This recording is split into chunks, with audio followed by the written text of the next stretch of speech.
sekarang ini ya, jangankan apa sawah luas ya. Ya ibaratnya yang punya sawah yang nggak luas saja anaknya nggak mau nyangkul, nggak mau ngerjakan.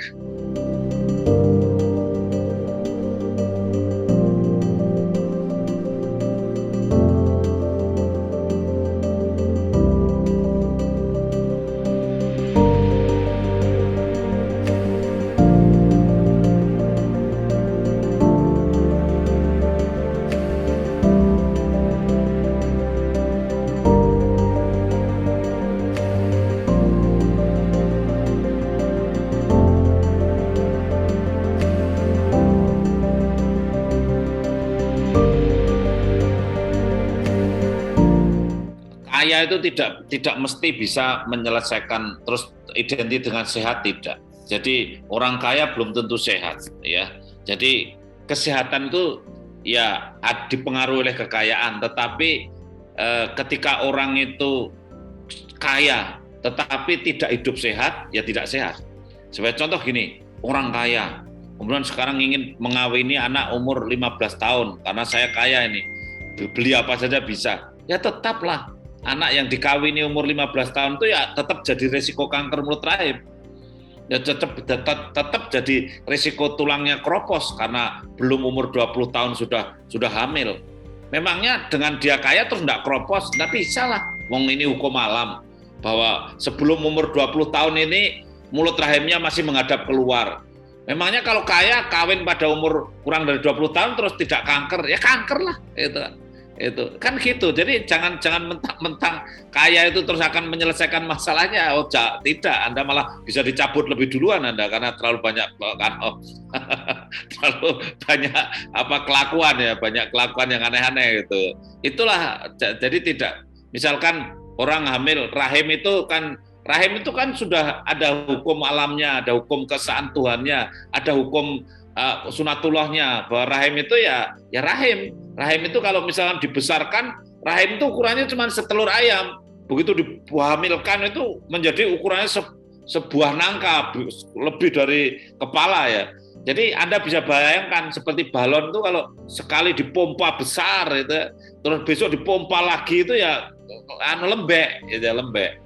Sehingga ketika begitu lembek ya mudah terjadi, kalau rahim begitu lembek ya mudah terjadi perdarahan, itu kemudian kematian karena perdarahan, melahirkannya juga menjadi bermasalah itu.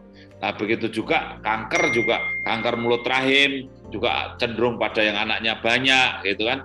Misalnya kayak gini kan juga tidak bisa terhindar dari orang kaya atau orang miskin. Jarak anak, yang namanya jarak anak, misalnya jaraknya anaknya hanya 1 tahun sudah hamil, misalnya begitu. Jadi belum 2 tahun adiknya udah lahir, misalnya begitu ya. Nah itu kan stres itu, kakaknya itu stres itu, jealous itu. Memangnya kalau orang kaya terus nggak jealous, ya jealous juga lah. Adiknya lahir, kakaknya jealous, uring-uringan, itu tidak happy gitu, tidak happy ya. Jadi ingat bahwa hidup ini adalah tidak bisa untuk percobaan, tidak bisa untuk mencontoh yang sifatnya itu sesaat, yang hanya satu. Ingat ini ya, bahwa ketika ada orang itu begini kok jadinya begini, itu nggak bisa dicontoh. Harusnya orang banyak baru disimpulkan. Misalnya ada, ini orang anaknya 8 tapi kok sehat-sehat saja. Jangan nyontoh satu orang begitu, gitu loh. Kalau mau nyontoh, kumpulkanlah orang yang anaknya 8, jumlahnya 1000. Sehingga ada 1000 anaknya 8, berarti ada 8.000 orang yang lahir dari anaknya 8. Cek itu yang 8.000 orang itu seperti apa nasibnya, seperti apa kesehatannya, kemudian dibandingkan orang yang orangnya 1000 anaknya 2 gitu, 2 jaraknya 3 tahun, juga ada 2.000 anak yang jaraknya 2 tahun, kemudian lebih jaraknya 2 tahun lebih, 3 tahun baru lahir adiknya, anaknya cuma 2, jumlahnya ada 2.000 itu tadi, 2.000 anak. Terus Anda bandingkan dengan yang tadi, yang anaknya 8, jaraknya deket-deket tadi. Nanti Anda baru terperangah. Oh ternyata ya, kankernya itu 8 kali lipat, lebih banyak. Oh ternyata yang meninggal itu sekian kali lipat. Oh ternyata yang idiot, anaknya yang cacat sekian. Oh ternyata baru sedih kalau melihat statistik.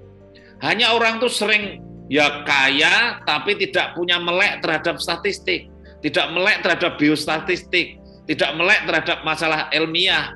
Sehingga akhirnya dia seperti seperti melihat tidak utuh. Jadi seperti lihat gajah, cuman pegang ekornya, terus dia memahami bahwa ekor itu adalah gajah, ya sudah. Akhirnya dia meyakini bahwa gajah itu seperti ekor itu, gitu. Nah, karena yang dipegang cuman itu, tidak melihat utuh, gitu loh. Nah, diyakinilah bahwa gajah itu panjang, terus apa bisa digenggam, itu. Ya kalau itu terus jadi waham. Waham itu apa? Isi pikiran yang tidak bisa dikoreksi orang lain. Nah, itulah orang-orang yang tidak terbuka pikirannya karena belajarnya kan tidak banyak ya, tidak komprehensif, mungkin hanya belajar satu hal saja itu. Sehingga akhirnya tidak pernah belajar tentang penelitian, tidak pernah belajar tentang metode ilmiah, tidak pernah belajar tentang populasi, ya sudah. Akhirnya seperti itu tadi, jadi waham, jadi orang yang punya waham. Waham adalah apa? Isi pikiran yang tidak bisa dikoreksi orang lain. Itu supaya ini juga apa ya, kita paham betul lah bahwa ingat bahwa pikiran kita itu belum yang terbaik, pikiran kita ini belum tentu sudah terwarnai oleh ilmu-ilmu yang komprehensif itu, sehingga kalau kemudian kita punya pikiran itu terus diterapkan kepada anak, kepada istri, pada keluarga, hati-hati karena kalau hanya dari pikirannya sendiri, hati-hati bahwa kita itu jauh dari sempurna.